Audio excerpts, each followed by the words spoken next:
Israeli বিমান বাহিনীর দোহায় হামলার পর কাতার তীব্র নিন্দা ও উদ্বেগ জানাচ্ছে। কাতারের আহ্বানে আগামী রোববার সোমবার দোহায় জরুরি আরব ইসলামিক শীর্ষ সম্মেলন অনুষ্ঠিত হবে। সেখানে ইসরায়েলি হামলার বিরুদ্ধে আঞ্চলিক ও আন্তর্জাতিক উদ্যোগ নির্ধারণের পথ খুঁজবে অংশগ্রহণকারীরা। কাতার পুরোদমে চায় ইসরায়েল যেন এ ধরনের আগ্রাসন পুনরাবৃত্তি না করে। নিতান্ত প্রয়োজন হলে সম্মিলিত কূটনৈতিক ও নিরাপত্তামূলক পদক্ষেপ নেওয়া হবে।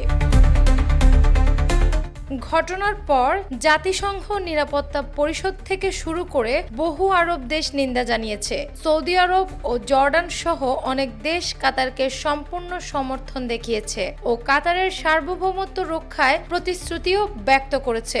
একই সঙ্গে ইসরায়েলি প্রধানমন্ত্রী বেনিয়ামিন নেতানিয়াহু বলেছেন, হামাসের সন্ত্রাসী নেতাদের আশ্রয় দেওয়া বন্ধ না করলে সেসব দেশের বিরুদ্ধে নিজেই অভিযান চালানো হবে, এমন হুঁশিয়ারিও দিয়েছেন তিনি। নেতানিয়াহু তার কর্মবিধিকে যুক্তিযুক্ত বলে দাবি করে 2023 সালের 8 অক্টোবরের হামলার সঙ্গে বর্তমান ঘটনা মিলিয়ে বিশ্লেষণ করেছেন।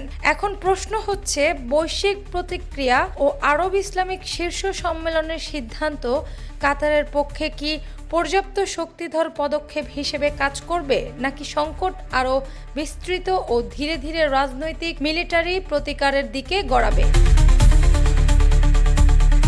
অ্যানি আক্তার, বাংলা বাজার পত্রিকা।